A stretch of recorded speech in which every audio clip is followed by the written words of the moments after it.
Hi everyone, this is Chris here with My Old House Fix, and we're going to go over a couple of topics that everyone always loves on their old houses. It's paint stripping. Whether on doors or trim, it's a tough task, but so worth the effort if you put a little bit in. Got a door behind us. We're going to go show you where we're at on that and get you caught up, but just for 1 second, we're going to go over here and show you kind of the tools we're using, show you all the equipment, and give you a little explanation of where we're at and what we're about to do.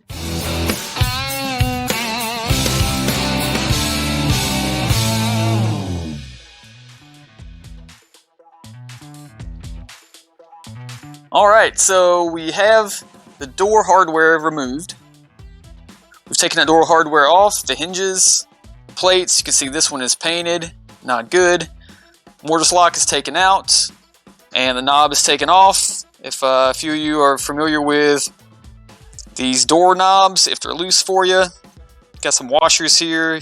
Shaft here could be worn out. They just usually slide up on this shaft, tighten in place with a set screw, some thread on. But we've taken that off too. We've got our trusty respirator, so you always want to wear a respirator when you're stripping paint. You get dust, but more importantly, these are charcoal filters on here, so it gets any of the VOCs. There's smoke coming off of this. Lead paint could be vaporized if it's over around 700 degrees. So you want to be really careful with heat guns. They can vaporize the lead paint. This protects you full face, protects the eyes, protects your lungs. Vapor, smoke, and lead. So you don't want to use the dust filters alone. This is just for dust, so remember that. Walking over here to the paint scrapers. See, we have a variety of scrapers and blades. We have a couple of my favorites here. It's a little Baco 625. 1-inch triangle. Always my favorite. We have the Speedheater. We have the Boomerang. It's got some nice little profiles, rounded tip, the clapboard scraper,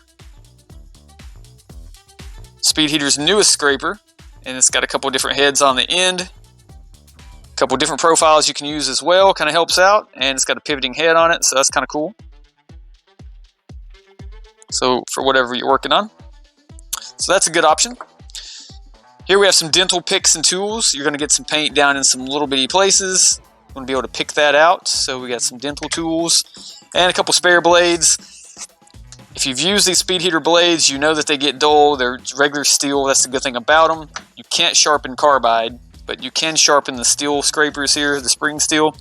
I take these to a guy. He sharpens for a couple of bucks, and as you can see, got a brand new edge on these blades, and these are probably 6, 7, 8 years old, and you can see the edge on them now. Good as new. So check in your area. You might find someone that has like a chainsaw sharpening business or someone that cuts blades. My guy has a whole setup that works on trim.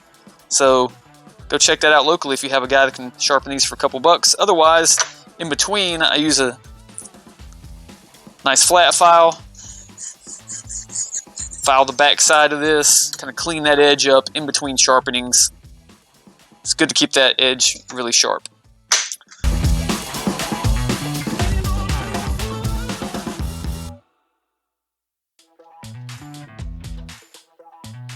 Okay, let's get going. I'm going to grab a couple of our scrapers. I'll lay these out here. So we've got our Speedheater Cobra and our IR paint stripper. I'm going to be testing these two out. So let's just start easy on the flats here, shall we? We'll take the IR paint stripper. We're just going to lay it down here. You got to tilt the back up just a little bit. About 30 to 40 seconds is enough time. 30 to 40 seconds, bubble that paint right up. Not as fast as a Cobra, but it's a little bit larger area. You got to tilt the back up just a little bit because the paint is going to rise. And if you leave it flat, it's going to go all up into the element, so you don't want to do that. And as soon as you see some smoke, ready to scrape off.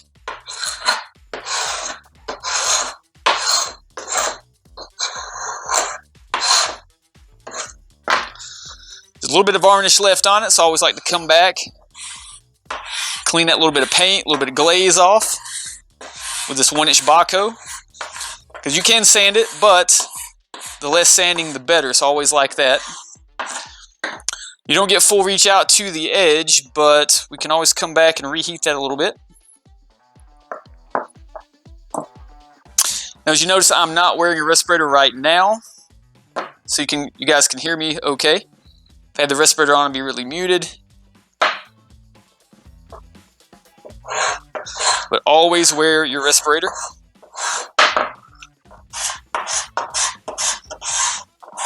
But the good thing about infrared is it doesn't vaporize the lead paint, so that's always good. If you had a heat gun, you always run that risk. Again, we're going to give this about 30-40 seconds. It starts to soften at about 20, but that is a good thing about infrared too. It comes off in a nice big clump. You don't make a lot of dust either, so that's good when you're dealing with lead paint. You don't want lead dust going all over the place if you can stand it.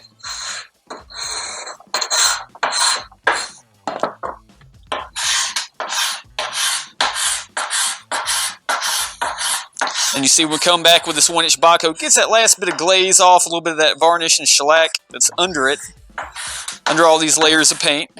This is probably about 3 to 5 layers of paint that's on here. And the more of that you can get off, the better. You don't want to take it too deep and mess with your grain structure, but just take the top off, get that glaze off, get the rest of that varnish off, where the wood gets a little bit lighter, and it's a lot less sanding that you have to do. I'm going to switch back over here to the Cobra. Now, rather than 30 to 40 seconds, this heats up in about 3 to 5 seconds. So you want to be a lot more careful. You don't want to burn the wood. But what I like about it is you can see a lot better. It doesn't cover the entire surface like the infrared paint stripper did. But it only takes about 3 to 5 seconds. Back it off. Keep that indirect heat. It comes right off. And just come back with your 1-inch Baco.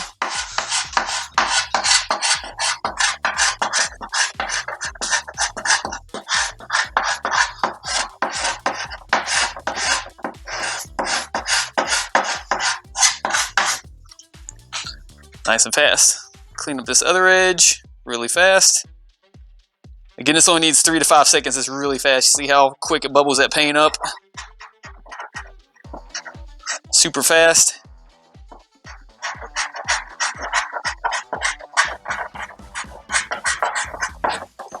Nice and quick. Just give it a little clean up, and then it's good to let it cool a little bit. When it let it cool off a little bit, come back and get the rest of that paint that was softened so it doesn't smear.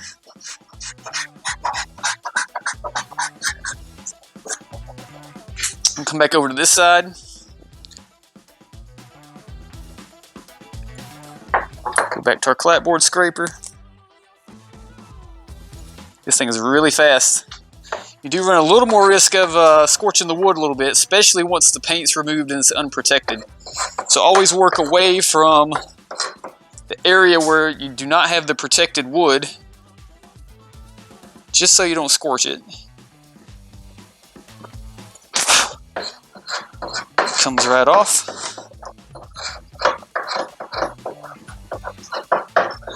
Put a little indirect heat back on it. Got a little rough edge here, just clean that off.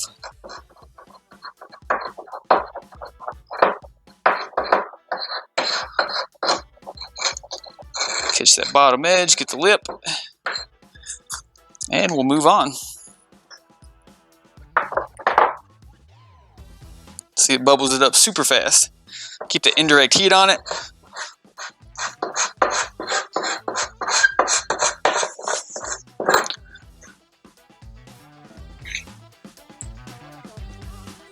That's what I really like about infrared. All that paint bubbles right up.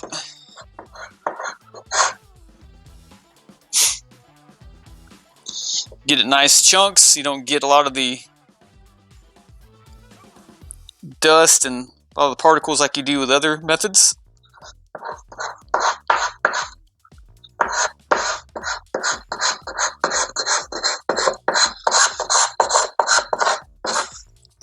Nice and clean. Do like you can see a little bit better what you're doing with the Cobra.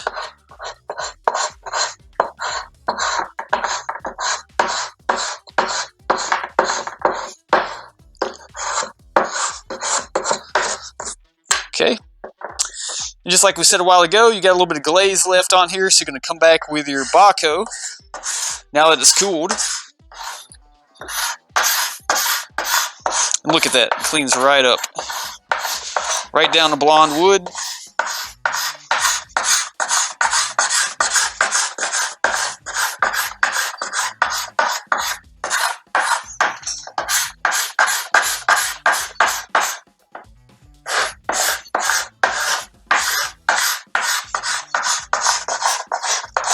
Get that last bit off.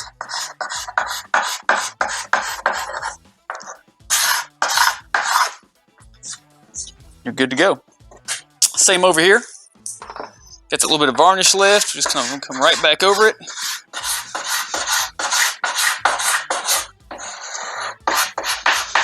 Get that last bit off.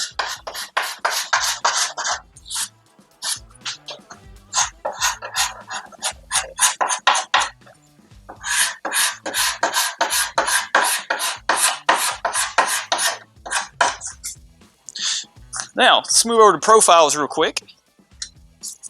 I'm going to hit this profile. We'll use a couple more of our scrapers here. I'm just going to heat that for about 3 to 5 seconds.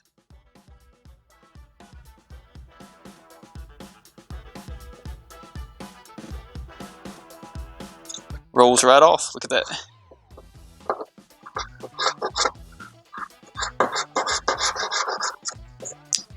Just match up your scraper to whatever fits the profile.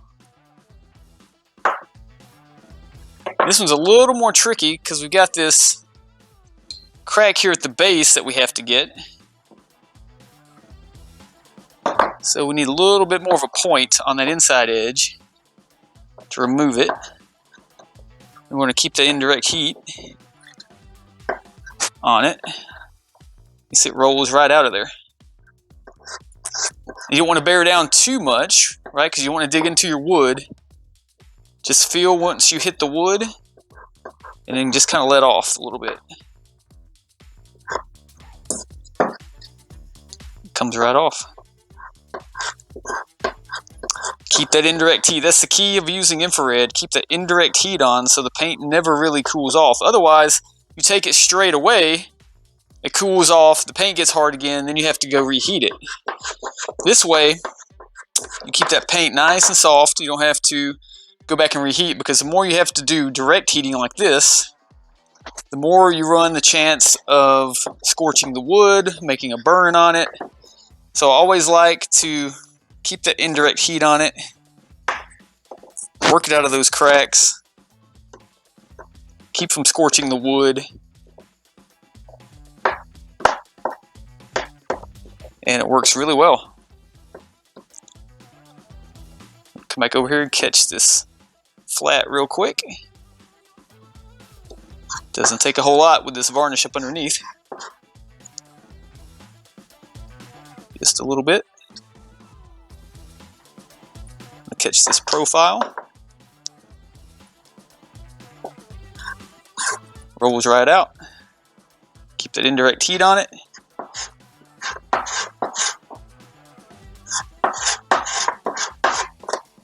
And it rolls right out.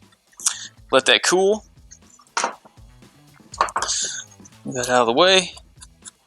Now we don't mind if it cools off a bit, because we're going to come back in here and just get the rest of this glaze.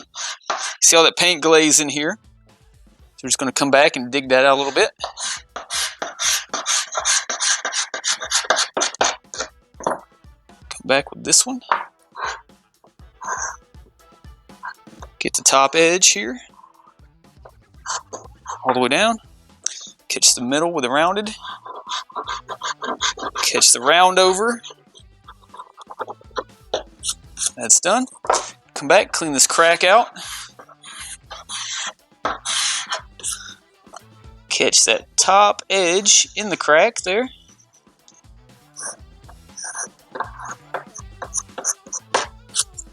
And then come back, get the rest of the glaze off of this flat, and we're done.